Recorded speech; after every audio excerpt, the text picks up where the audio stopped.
Republicans ask the Supreme Court to reinstate abortion pill restrictions. The United States Preventive Services Task Force finally has a meeting on the books. And reports speculate on the removal of the Commissioner of Food and Drugs.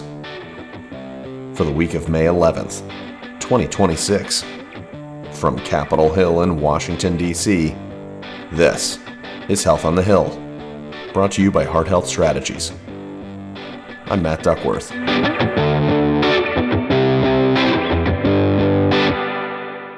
Kicking off this week's episode with news from Capitol Hill, where a bipartisan group of Senate appropriators is urging the Department of State to restore $600 million in funding for GAVI, the Vaccine Alliance.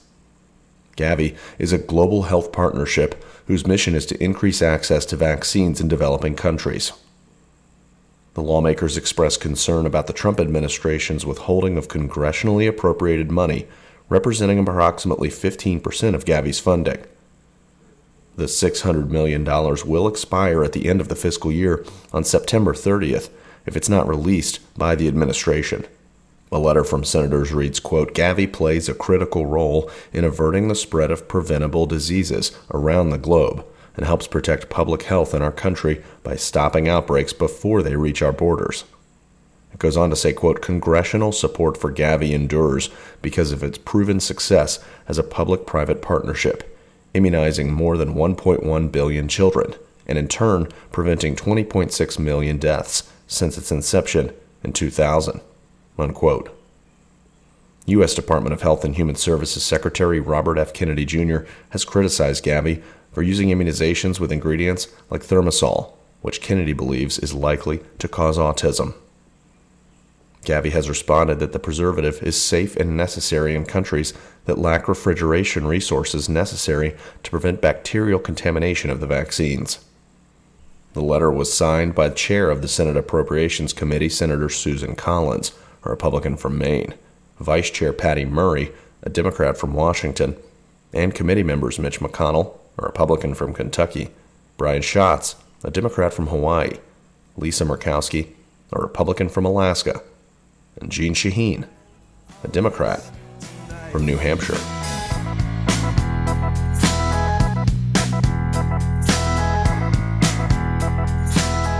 Sticking with Capitol Hill today, where more than 100 Republican members of Congress are urging the Supreme Court to block mail-order access to mifepristone.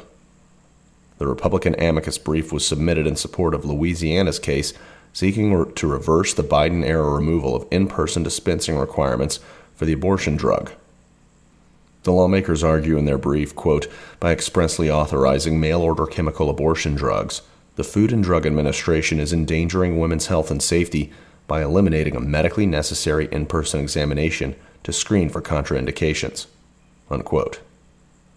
Louisiana sued the Trump administration late last year over the situation, asserting that it allows the drug to be mailed into the state, thus circumventing the state's abortion restrictions. When I see a patient, I need them to trust me.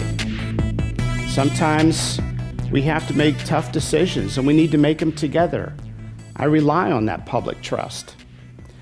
In no other profession can you put a knife to someone's skin within a second of meeting them, and they'll let you do it because of the public trust. It was reported by the Wall Street Journal on Friday that President Donald Trump plans to fire Commissioner of Food and Drugs, Dr. Marty Makary, who you just heard.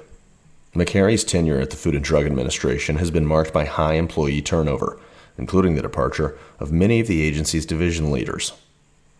Conservatives on Capitol Hill have accused the commissioner of slow-walking a review of mifepristone safety data, while he has also faced criticism from industry regarding the scientific drug review process perceived as being inconsistent and politicized. It remains unclear if or when Makary will officially depart the Food and Drug Administration. The White House is reportedly thinking of naming Deputy Commissioner for Food Kyle Diamantis to the position of acting FDA Commissioner, while former FDA Commissioner Stephen Hahn and former acting Commissioner Brett Giroir are under consideration for the actual nomination. Winding down today, where the U.S. Preventive Services Task Force will meet in July according to remarks by U.S. Department of Health and Human Services Chief Counselor Chris Klump last week. The USPSTF is responsible for determining which preventive medical services are recommended and therefore must be fully covered by insurers, as established by the Affordable Care Act. HHS recently issued a request for nominations to serve on the USPSTF, with a submission deadline of May 23rd. While the USPSTF usually meets 3 times a year, HHS has canceled 3 of its 4 scheduled meetings since the start of President Donald Trump's second term. Final news today were Senator Jeanne Shaheen, a Democrat from New Hampshire, and Representative Gregory Meeks, a Democrat from New York, have sent a letter to Secretary of State Marco Rubio regarding the withholding of 2025 data on the President's Emergency Plan for AIDS Relief, or PEPFAR. Senator Shaheen and Representative Meeks are the ranking members of their respective chambers' foreign affairs committees. The State Department typically releases quarterly updates about PEPFAR's performance, but since the start of President Donald Trump's second term in office, the administration has only released PEPFAR data covering the last quarter of 2025. The letter reads, quote, "The failure to maintain accurate data was an entirely avoidable outcome of the administration's chaotic decision to disrupt essential work without a plan to sustain basic oversight and accountability mechanisms." It goes on to say, quote, "These failures are not an excuse to avoid releasing available data to the public in accordance with the standing expectations for transparency of the PEPFAR program and existing statute, and we ask that data for the first 3 quarters of fiscal year 2025 be released publicly," unquote.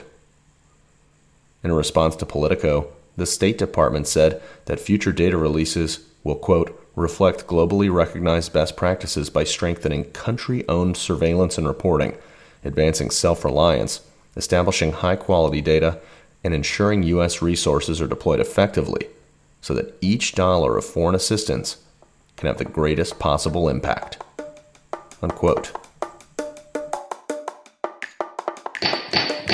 Good morning and welcome everyone to the organizational meeting for the 119th Congress. And I welcome everyone to the first Help Committee meeting of the 119th Congress. Good morning and welcome everyone to the first meeting of the House Committee on Energy and Commerce of the 119th Congress. The Finance Committee will continue its long tradition of addressing these matters in a manner that invites bipartisanship. We end each week's episode with a call to order, where we lightning round congressional meetings and hearings in the near future that you need to know about. First, on Wednesday, May 13th at 10 a.m., the Senate Homeland Security and Governmental Affairs Committee holds the hearing, Whistleblower Testimony on the COVID-19 Cover-Up. Second, on Wednesday, May 13th at 10:30 a.m., the Senate Appropriations Subcommittee on Agriculture, Rural Development, Food and Drug Administration, and related agencies hosts a hearing titled, A Review of the President's Fiscal Year 2027 Budget Request for the United States Food and Drug Administration. Third, on Wednesday, May 13th at 3:30 p.m., the Senate Special Committee on Aging convenes the hearing, Caught in the Middle, Supporting Families in the Sandwich Generation.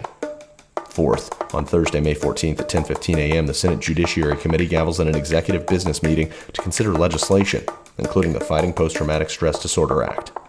Fifth, on Thursday, May 14th at 2 p.m., the House Veterans Affairs Committee holds a markup, including the Recognizing Community Organizations for Veteran Engagement and Recovery Act and the Veteran Opioid Emergency Treatment Act. Sixth, on Friday, June 5th at 8 a.m., the House Appropriations Subcommittee on Labor, Health and Human Services, Education, and related agencies holds a markup of their fiscal year 2027 appropriations bill.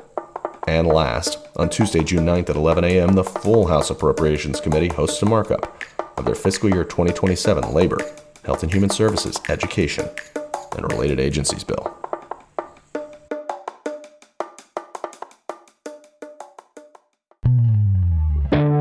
Thanks again for tuning into this week's episode of Health on the Hill, brought to you by Heart Health Strategies. For more information on this week's healthcare happenings in the administration and on Capitol Hill, you can visit our website at hhs.com and click on the news section at the top of the page. You can subscribe anywhere you get your podcasts, including Apple Podcasts, Spotify, YouTube, and SoundCloud. Did we miss a story you wanted to hear this week? If so, email me at mduckworth@hhs.com, and we may include it in our next episode. Have a great week, and stay healthy.